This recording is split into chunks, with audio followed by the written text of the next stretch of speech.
Hello, I would like to welcome you to today's webinar, Incentivize Innovation in Offshore Outsourcing. My name is David Goodstein, and I am a webinar coordinator for the Outsourcing Institute. It is our pleasure to be the host of today's event. I'll be working in the background to answer any technical or general questions that you may have. We encourage you at any time during the presentation to submit your question to today's speaker. To do so, click on the question box, type your question in the space provided, and click the Submit button. Today's webinar is being recorded, and you'll be receiving a follow-up email in approximately 2 days, which will have a link with today's recorded webinar and presentation slides. The webinar recording and presentation slides will also be available at outsourcing.com. Before we introduce today's speaker, I'd like to say a few brief words about the Outsourcing Institute for those who aren't familiar with us. The Outsourcing Institute is a professional association dedicated to providing independent best practices, tools, roadshow events, and networking opportunities for all forms of outsourcing. Located at outsourcing.com, we have 70,000 members globally. OI specializes in providing low-cost and no-cost alternatives to outsourcing buyers in need of RFP tools, vendor selection assistance, training, as well as general support and coaching. For those of you in this market, we offer an array of very targeted sponsorship and promotional opportunities. Our sister company, CMS, provides recruiting services for those seeking to hire outsourced professionals experienced at buying, selling, managing, or consulting in this arena. Our contact information is at the bottom of the screen for those who have any questions. At this time, I would now like to introduce today's speaker, Sathyanarayan. He is the founder and president of Offshoring Success. Offshoring Success helps turn around underperforming outsourcing relationships and helps you avoid pitfalls if you are getting started. Sath is a pioneer in offshore outsourcing with nearly 2 decades of experience. As an executive, he has provided leadership to launch and manage outsourcing. For the past dozen years, he has helped companies across the industries successfully deploy outsourcing. He's also the author of a book on best practices on offshore outsourcing. So without further ado, it is my pleasure to hand it off to Sath. Thank you, David. Good morning to you all. I am so glad that you all are joining us for this webinar today. And I would like to understand our audience before I get started. So I have a polling question to get started here. Let's go to the polling question, David. It is, are you currently outsourcing? This is simply yes, no. I just want to get some visibility on those who are outsourcing versus those who are simply considering outsourcing in the audience. So let's take a moment. So I'll let you guys vote.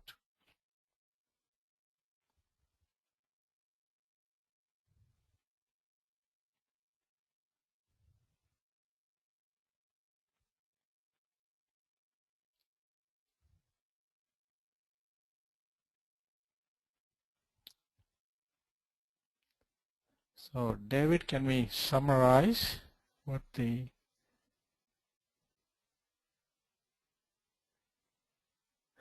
Okay, all of you are currently outsourcing. Terrific. That leads me to the next question, which is very relevant to today's topic. That has to do with your experience with innovation. You know, as you know, our topic today is incentivizing innovation in the offshore outsourcing. And you can check on one of those, 1, 2, 3, 4, 5. I'm just trying to get a feel for the level of success you guys have had in incentivizing innovation. And number one, the one really means that you have to spell everything out, and then the offshore outsourcing service providers simply execute and deliver what you ask them to do.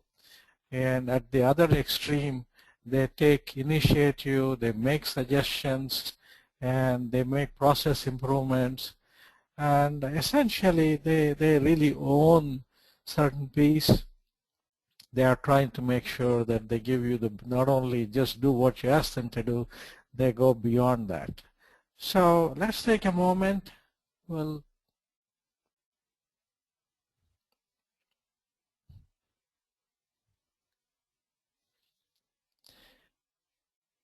Okay, right smack in the middle.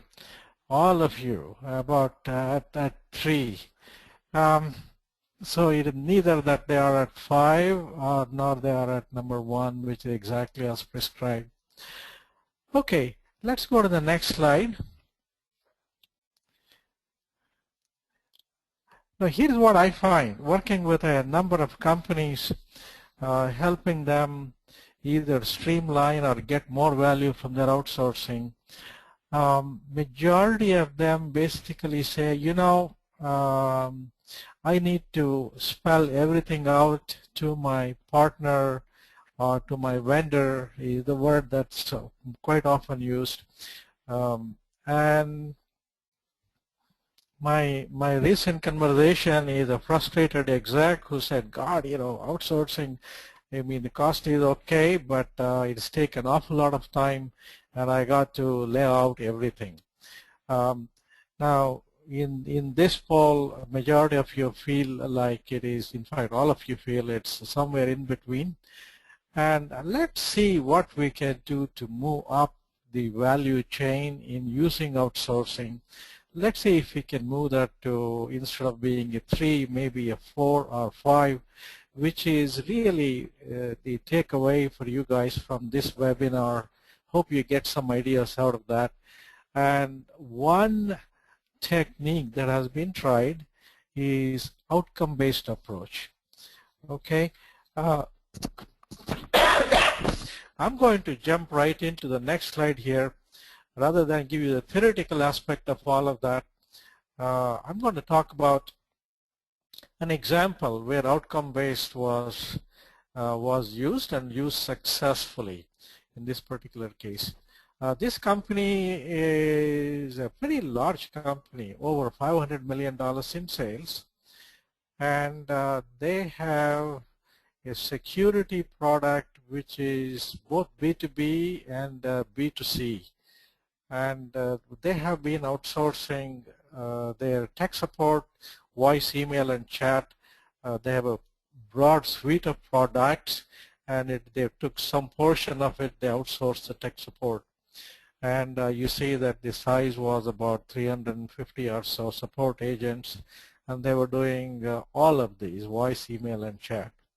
Now, in this story kind of spans about 2 or 3 years of experience of this particular company. And year 1, if you go to the next slide, I will give you a picture of what how they organized it. This is very traditional, very typical. The customer input, in this case, the client who is doing the outsourcing from the US. This turns out to be, although I work with a lot of companies who are locations around the world, this company, the outsourcing service provider, is based in India. So these are some of the things that were happening, meaning that they focused upon call duration, call volumes, and the metrics for CSAT. You know, I mean, that's really a good metric to have, customer satisfaction, and whatever minimum response time. So all of this really is focusing upon call handling, and a very efficient call handling, if I might add. However, when beyond meeting these metrics, the vendor had really no incentive to go above and beyond that. Now, why is that even a consideration? When this particular company wanted to increase their support volume because they had more products and they were expanding, and the call volume on this set of products began to increase. All of that meant there was need for additional tech support, and it was a linear function. The more support meant more bodies, and which really meant for the vendor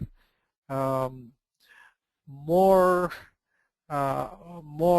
revenue for them, and more cost for the company from here that was doing the outsourcing.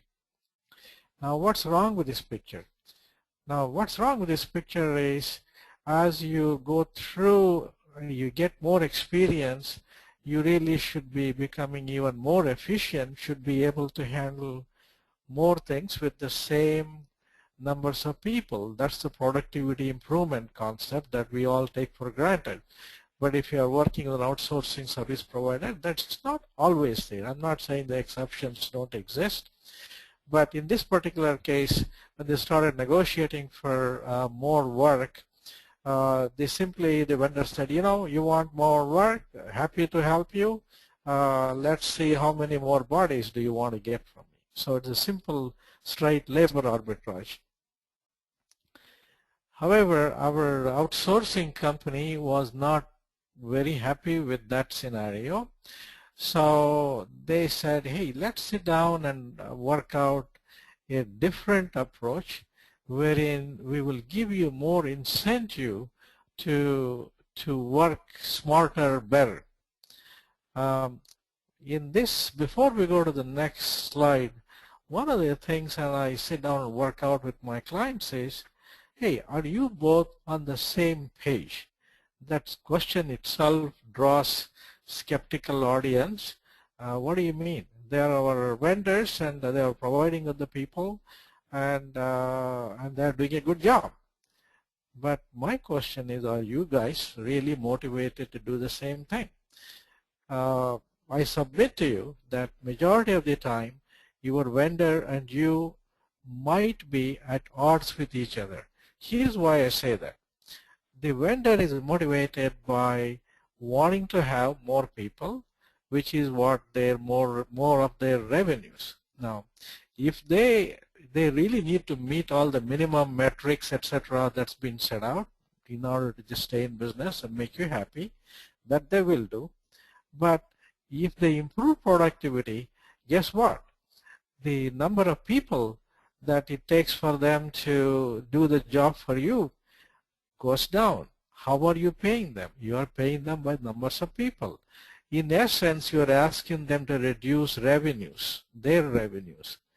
Why would they want to do that? It does not make sense for them. Okay, so what happens quite often is you want to reduce costs, you want to improve productivity, and so on as the time goes on.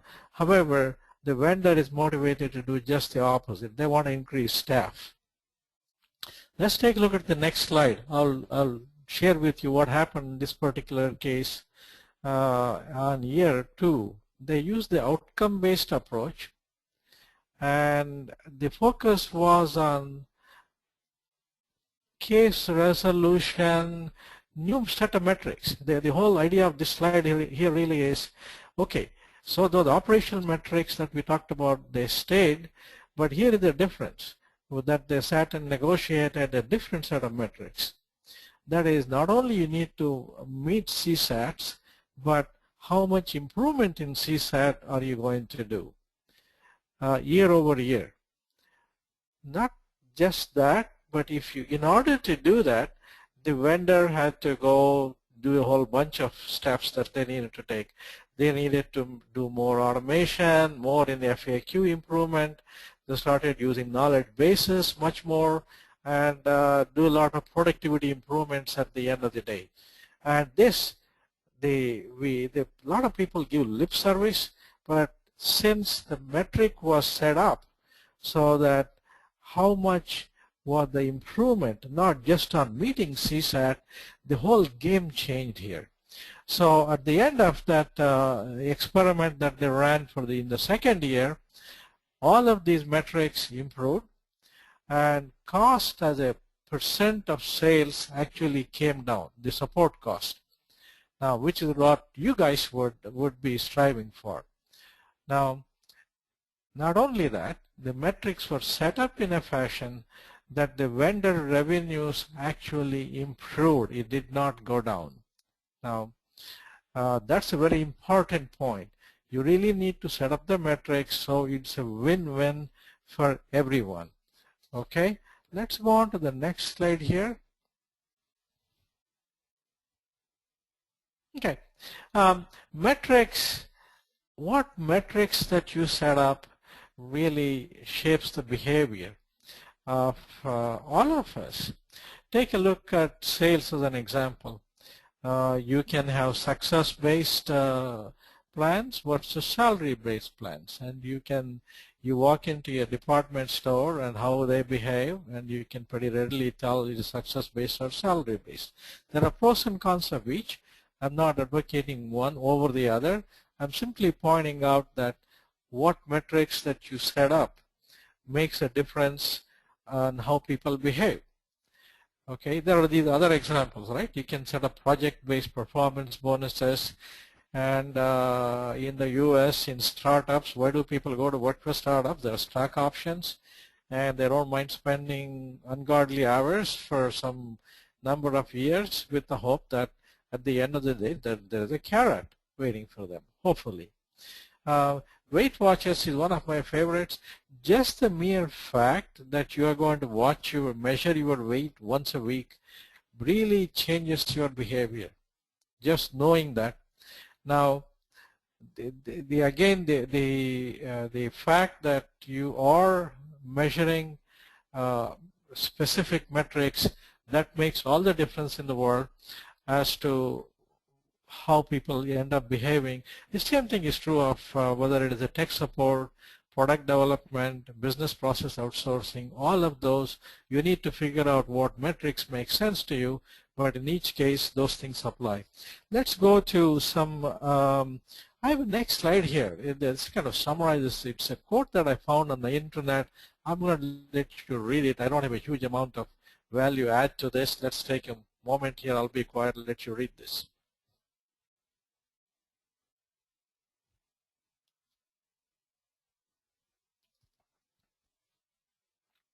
Okay, the key takeaway here is going towards outcome-based metrics where possible. That's the key also. It gets to the heart of the matter, a sense of what you're really attempting to achieve. Okay, I'm going to give you some examples from the tech support world in the next slide. Okay, here are two columns here. One is the traditional process-based metrics, and usually you have person months, how much are the handling times, response times, the number of calls, error rates, and schedules. These are all traditional process-based metrics. You really need them, not that you don't need them, but if you stop there, it incents a behavior to just meet those particular metrics. However, if you are successful in establishing outcome-based metrics like these, you may have some other needs in your own particular situation. What is the first call resolution or customer satisfaction rating? I would even go so far as to change that to say what is the improvement in customer satisfaction year over year, as we talked about in the previous, one of the previous slides. The abandonment rate, how many people are going out from the calls. And the last one is really interesting. Some of my clients have implemented customer lifetime value. You're not only providing tech support, and you have set up the mechanisms to lead that to renewal of support contracts.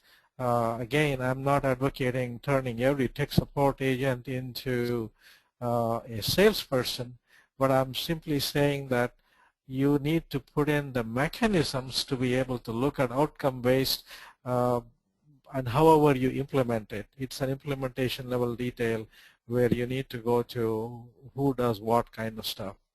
Okay, so these are some examples in the tech support world. All right, let's go to the next slide, David.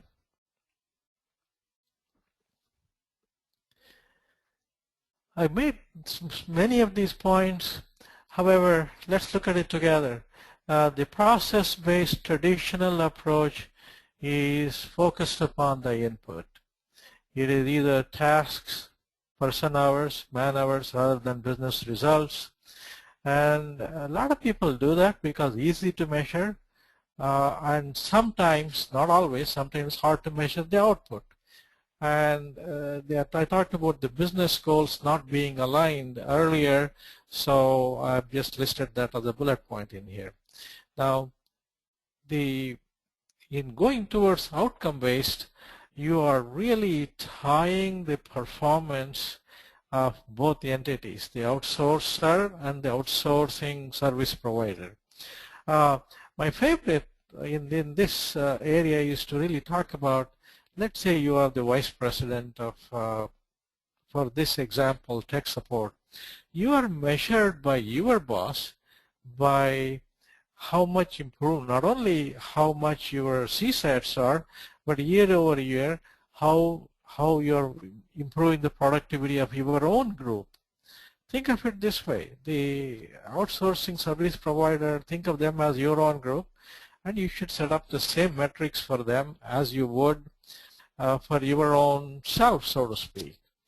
Okay, some of my clients have gone so far as to set up a skeleton group here of managers and some key people, and a large portion of the actual doing has been transferred offshore, but with the right metrics. But they have been set up, they can execute to exactly the same metrics that what the local group is held responsible for. So everybody is on the same page. Okay. What do you get from outcome-based? That's the topic of the next slide.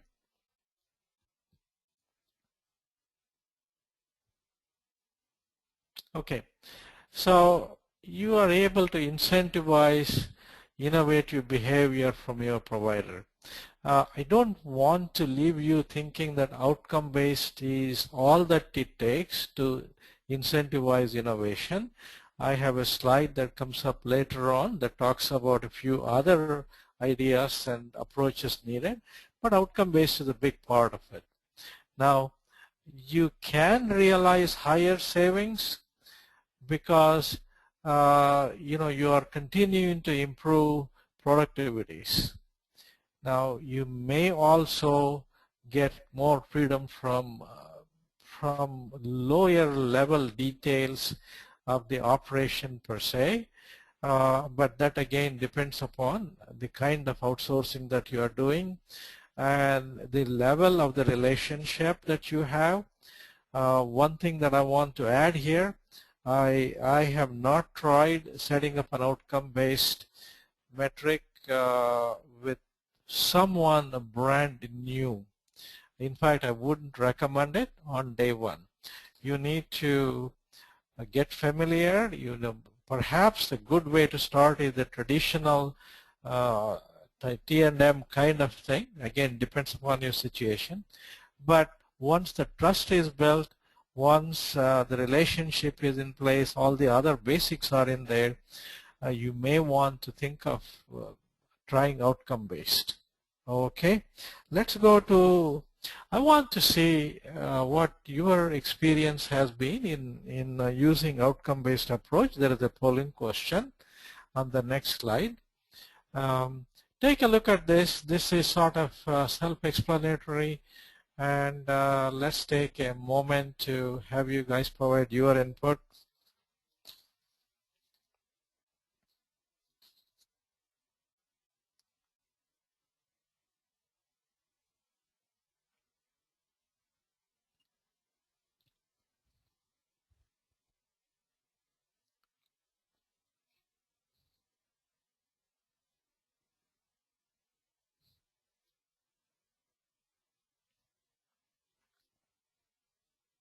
David, you can summarize it anytime you think that you got the polling done.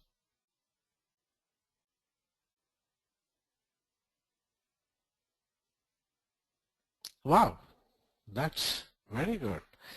50% of you have tried, it's successful, terrific. And nobody has seen failures, and the other half somewhere in between. Okay, that's good. That's good. Actually, I'm finding that this audience, you are doing better than what I find in most companies that I interact with, and that's great. That's really great. Okay, let's go. There are, since you guys have tried already you may be aware of these, but let me summarize some of the challenges. You go talk to somebody. The first is resistance by providers.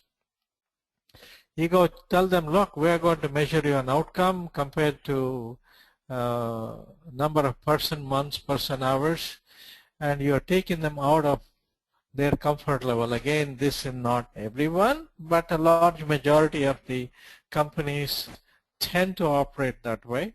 So there is typically, if they are not used to it, an initial resistance by providers. I was having a discussion with the CEO of one of the service provider organizations 2 or 3 months ago, and I've known this individual for, gosh, somewhere 15 to 20 years. And their entire company is really predicated upon the, the T&M, traditional labor arbitrage model. And he was asking me, I was asking him rather, that have you tried this approach, outcome-based? Well, he was instantly more or less taken aback and saying, gosh, tell me all about it. And then when I told him all about it, he said, I really don't know. I don't know how much control I have over the outcome. I really don't know if I want to try it.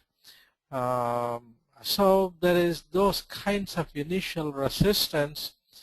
And then I asked him the key question, well, look, if one of my clients wanted to try this, would you be willing to sit down and have a discussion?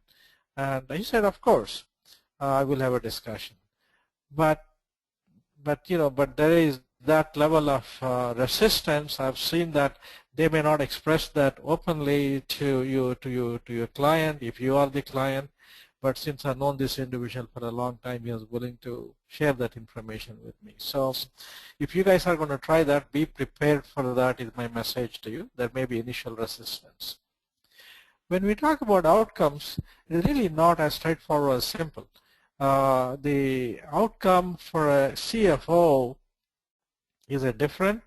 The outcome for the VP is different. And if you are the project manager who is running a particular project or some operation, you are looking at different metrics.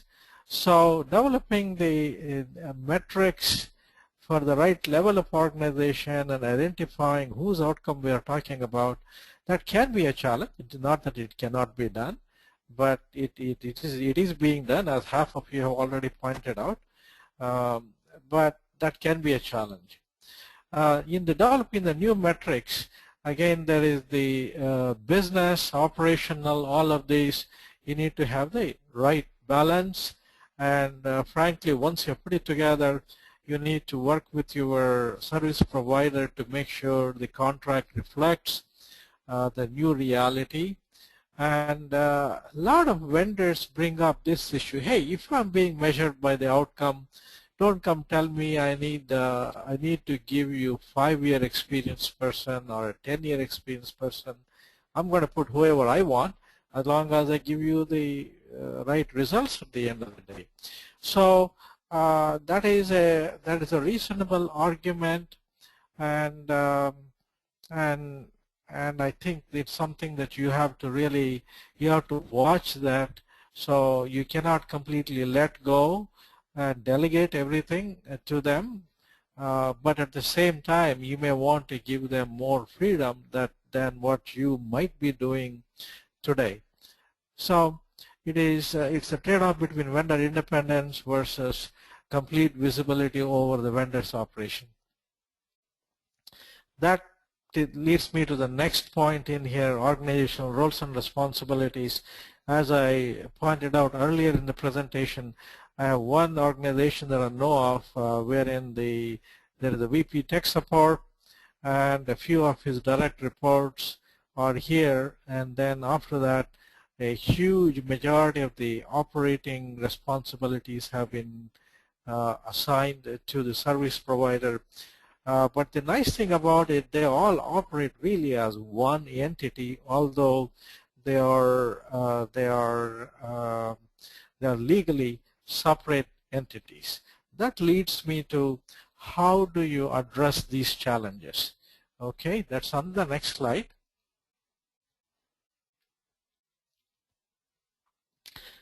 Okay, the first thing, I started talking about moving the relationship vendor to a partner, which is really the key thought of here is, look, don't look at them as us versus they, and this thought process has to permeate not just the top level managers, but throughout the organization. You simply need to look at them as your partner, extension of your operation, and be willing to share with them your proprietary information, and here you're talking about the internal knowledge, improve the knowledge bases, processes, tools, and all of that. And it can also be that they can provide, if they are really on the same team as you, on the same page as you, information and ideas and suggestions should flow both ways, not just that you are coming up with all the stuff and handing it to them, and they can and should start making suggestions on how do you improve processes, how do you do all of that. All of you are working towards the common metrics, if you will, and that takes time, what the right metrics are, and you need to come up with those. So that means you got to determine the right metrics. And I talked about these other things, review and revise management processes. That's part of making the switch over once, and you got to have a good contract that calls out those particular metrics. And I've seen many contracts wherein it really favors one party or the other, but you got to make sure it's a kind of win-win deal. And beyond that, you need to, if you have delegated a lot of responsibility to your vendor, you need to make sure you got the right processes to make sure things are going to continue to go well.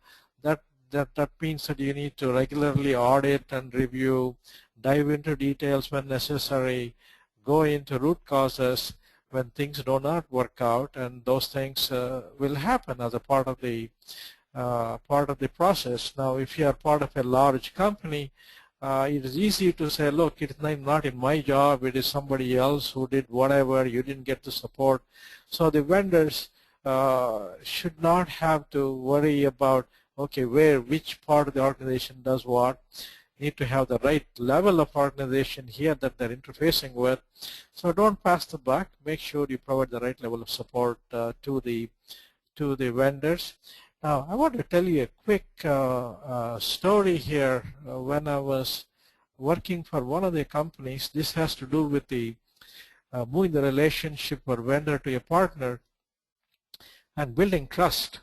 And trust building doesn't happen overnight, whether in any kind of relationship, especially when you are working with a vendor that may be or a partner that may be 10,000 miles away. There are cultural differences and time zone differences. How do you work with them? How do you make sure they understand you, you understand them? And I'll give you, after about a couple of years of me personally working with this one particular service provider, we initially set up the T&M model, then we started moving up the chain. And, we were having a conversation with one of their senior execs, and the question of trust and what we would do each other came up. And one of the guys said to me, Sath, if you call me up in the middle of the night and said, take 100 developers, put them on the plane, and fly them to Mexico, I would do it. I would first think that you're gone out of your mind. Second, I don't know what the heck Sath is up to, but I think I should do it. So I would go organize all that, put him on the plane. Right after I put him on the plane, then I would call you up and say, what's really going on in here? Help me understand.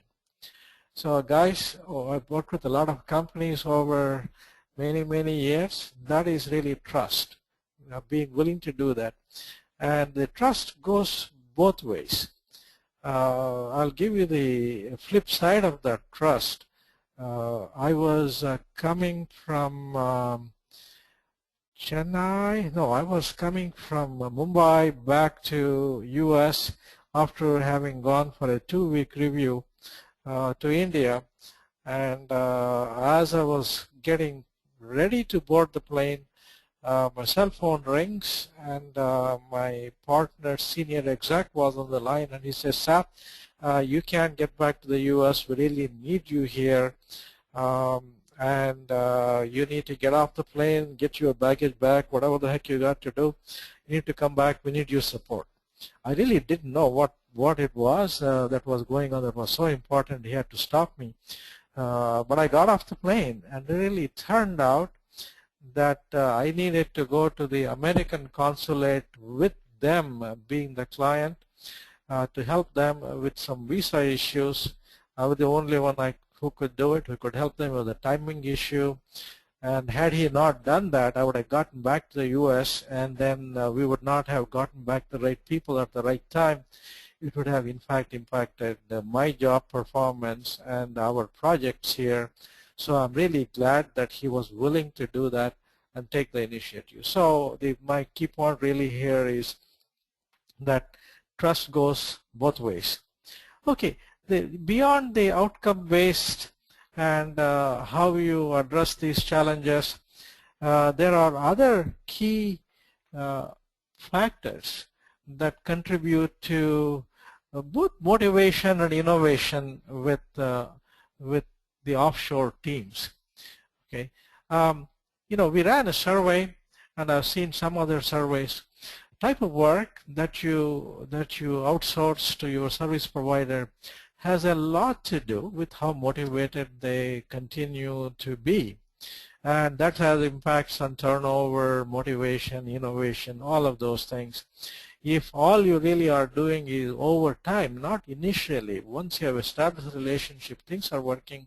If you're really doing either low-level work or level of work that nobody wants to do here, and these are bright guys, bright engineers, whether you're outsourcing to India or one of the East European countries, so they also want to do interesting work. So that's got a major impact.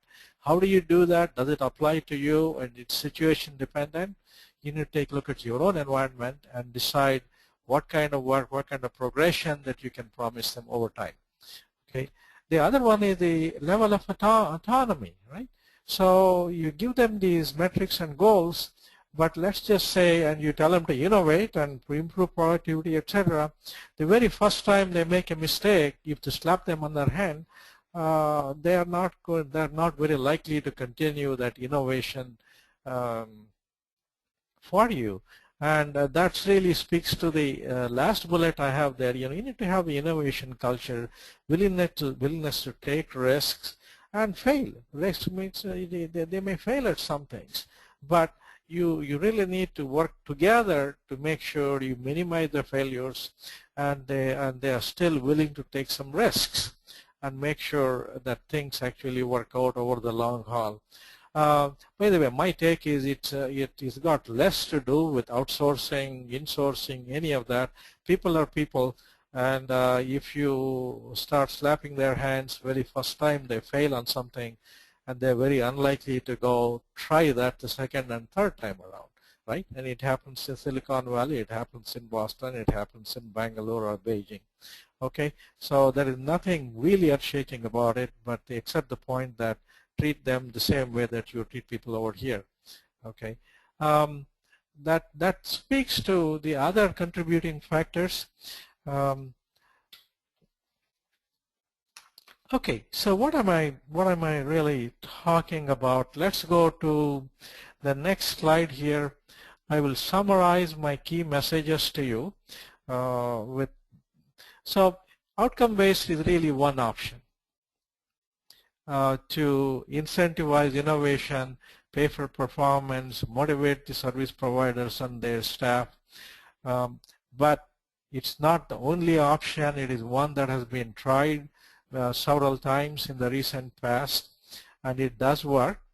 Now it's got significant challenges. I talked about them, and there are other things that you need to do to motivate and get them to innovate. And does it make sense for you? It really depends upon your particular situation. I have given the pros and cons here as I have gone along. So let's go to a polling question here. I just want to get some reaction from you.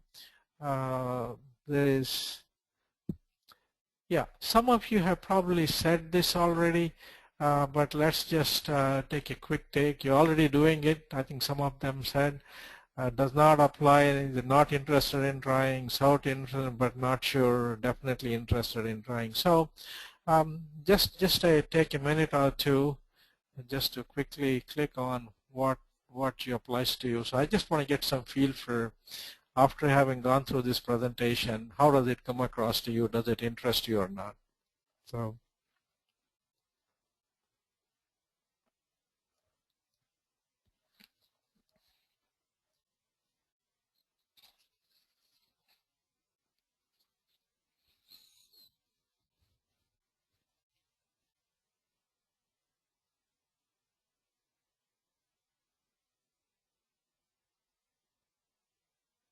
oh, this is interesting. Half of you are already doing it, and the other half definitely interested in trying. Great, great, great. That's a good feedback. I appreciate that. All right, let's go to the next slide.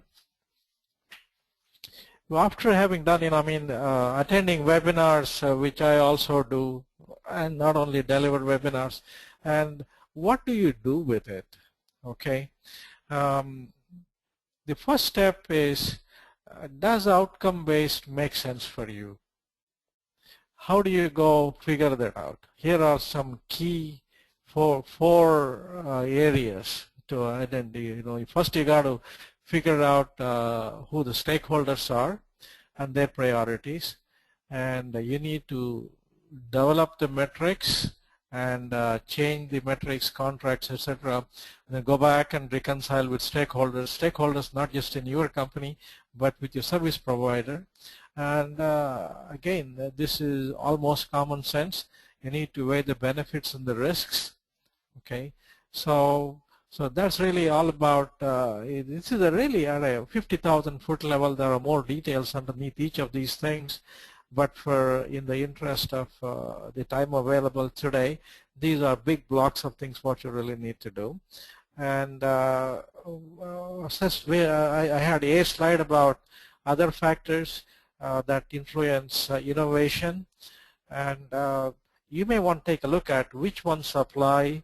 And you may find that, okay, a few of those apply to you because you're already doing some of the others, or there may be some others that don't have it on the slide, but that may be unique to you.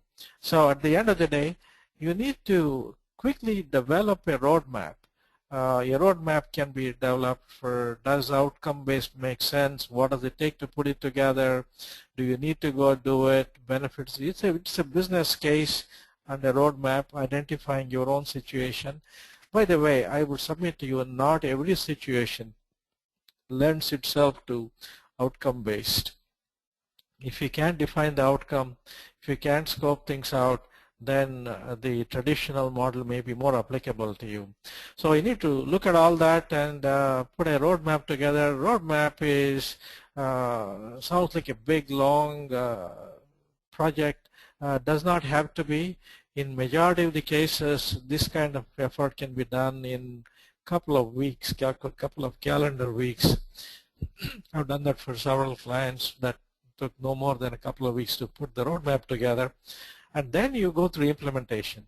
Implementation really involves, you may need to go through setting contract negotiations with your service provider, and those all take time. You got to bring legal people, other things, and so on.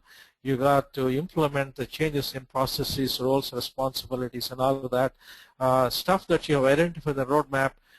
In order to implement, it may take several months, several calendar months, in order to go make it happen. And then again, part of the roadmap needs to be, how do you go plan to implement? Do you go whole hog, do the whole thing, or you do some trials first, try it on a smaller scale and then scale up? So these are all the kinds of things that you need to come up with before you really embark on outcome-based and implementing an innovation culture But at the end of the day, these are all mechanics. But what is in it for you? What is in it for the service provider?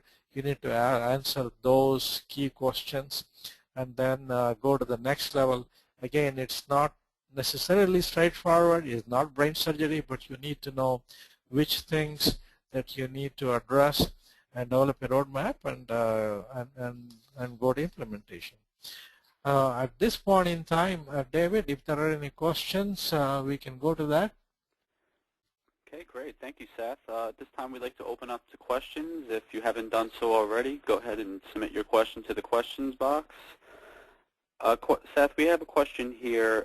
Is outcome-based for everyone, and is there a time when we should not use outcome-based?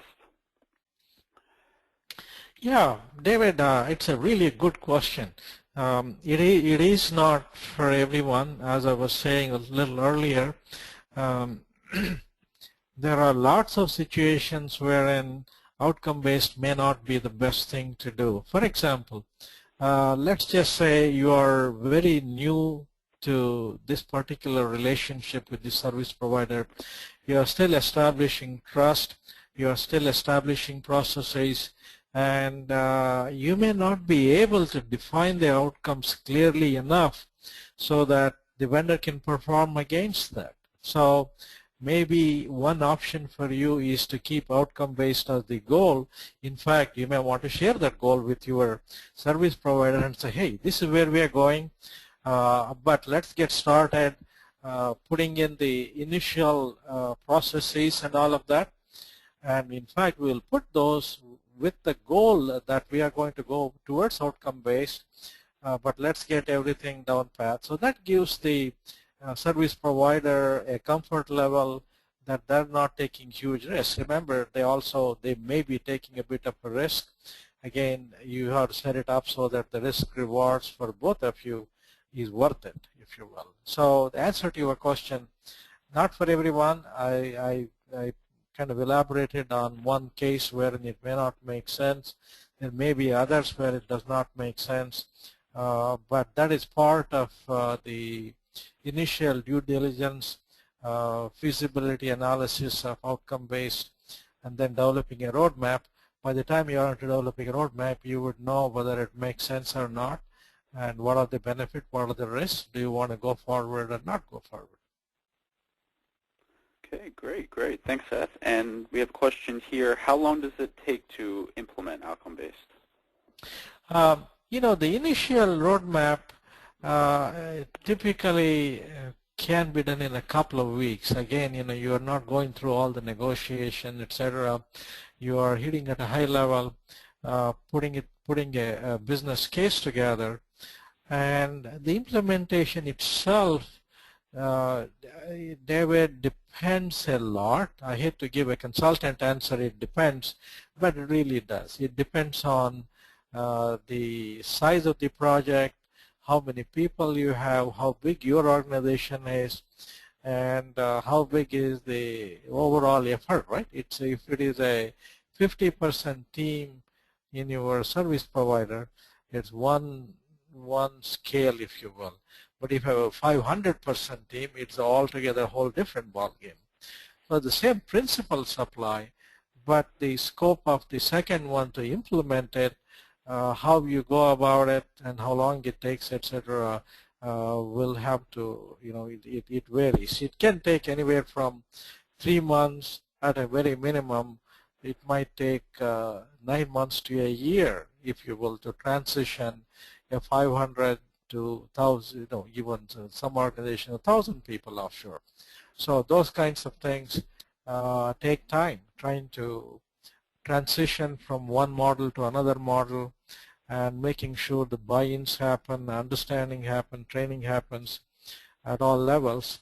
So it's a size issue, but the fundamentals are the same. The bottom line answer to you is anywhere from a couple to 3 months to 6 to 9 months at the other end in terms of implementation. With the upfront figuring out maybe a couple of weeks. If it's a really large organization, it might take 3 or 4 weeks as opposed to a couple of weeks. Okay, great. Another question we have here says, how do we measure innovation? Oh gosh, that is a hard one, David. I really don't know how the heck you measure innovation. Uh, it's it's like, okay, I know when people are innovating, right? So, but that said, how do we measure innovation anywhere? It doesn't have to be in the outsourcing context. When people talk about, gosh, such a company is very innovative. They are coming up with new products and new ideas.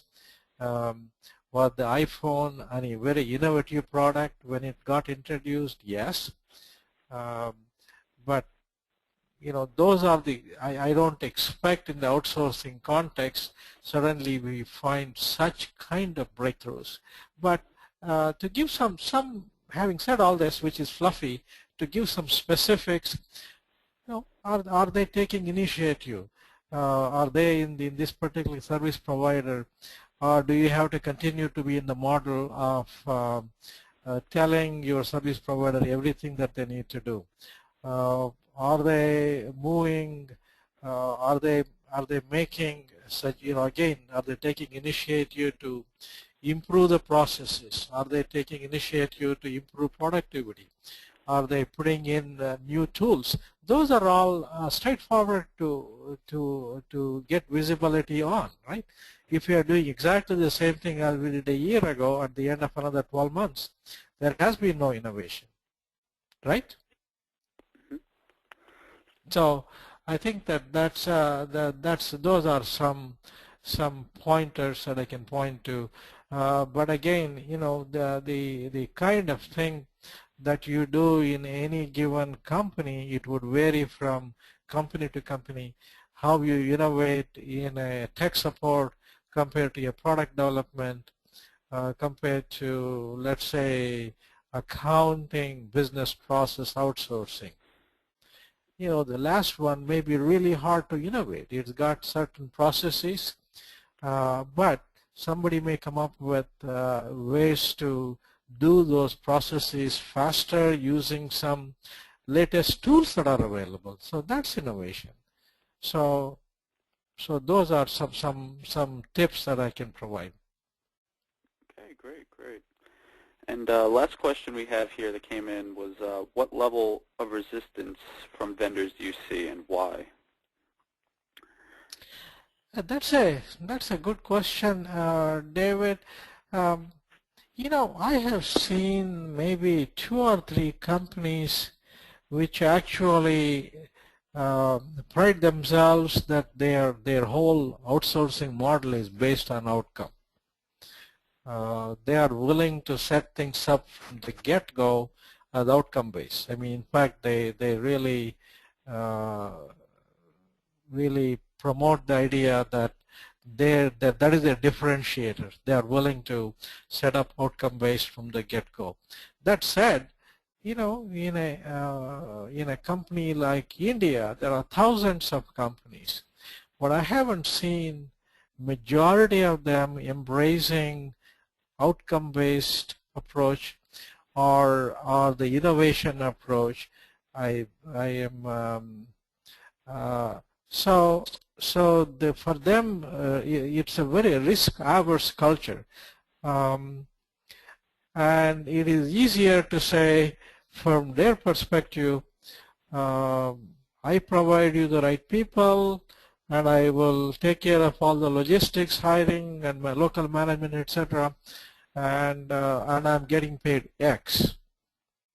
So there's much more predictive for them. And for majority of the companies, you're taking them to areas that they haven't tried, or at least tried them on a larger scale, so to speak. So for them, the resistance level is there, right? You're taking people out of their comfort zones.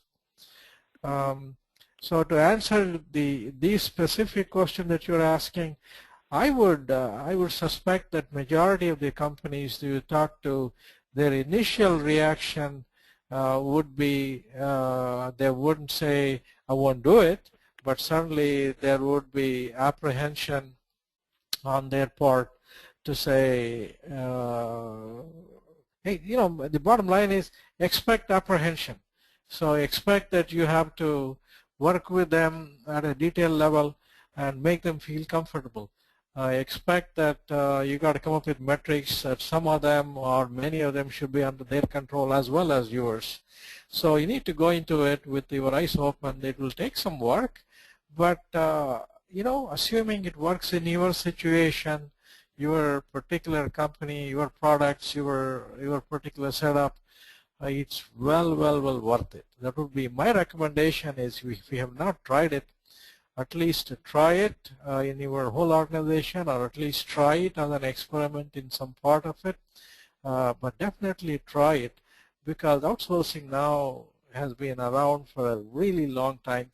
It is time to move up the value chain and do more innovative things rather than stick to the good old time-based models, if you will. Okay, great. We actually had one more question just come in. If you could, really quick, while we have a couple more minutes here, is it possible to have a mix between traditional and the outcome-based? The question is, can you have a hybrid model, right? Yes. Yes, a mix between the two. Yeah. Absolutely. Again, it depends upon, the answer is yes. It depends upon the organization. For any, you could say, I'm going to just draw upon some example. Supposing you are doing 100 to 200% outsourcing. I'm just picking this number arbitrarily. You could have, for all I care, 20 to 30 people at the other end, if you will. Some projects which are easy to come up with outcome-based metrics, yes, you set them up as outcome-based, and some other part of your outsourcing could still be the traditional. The other key point I want to make here is, you may, in fact, that could be part of the roadmap that you develop up front. Could be, hey, you know what, I got, let's say, again, it's easy to look at the number of 100 people or 500 people. That's the numbers that I have. Or, so I'm going to start small in the outcome-based to try it. So your 80% of your outsourcing is still traditional, but maybe a small percentage of it is outcome-based. So over time, you can move from the traditional to outcome-based, or you may really forever be a hybrid model. Answer is yes, absolutely can be done that way. And in fact, that's not a bad idea to experiment with outcome-based in a hybrid model and move up the value chain as the conditions permit in your particular organization. Okay, great. I don't see any other questions coming in, so I guess at this time we'll start to wrap up. I just want to thank everybody for joining, all those who joined us, and I want to thank Sath for his presentation, and thanks to Offshoring Success. So thank you very much, Sath. Thanks. You're welcome. All right. Have a good day, everybody. Thank you.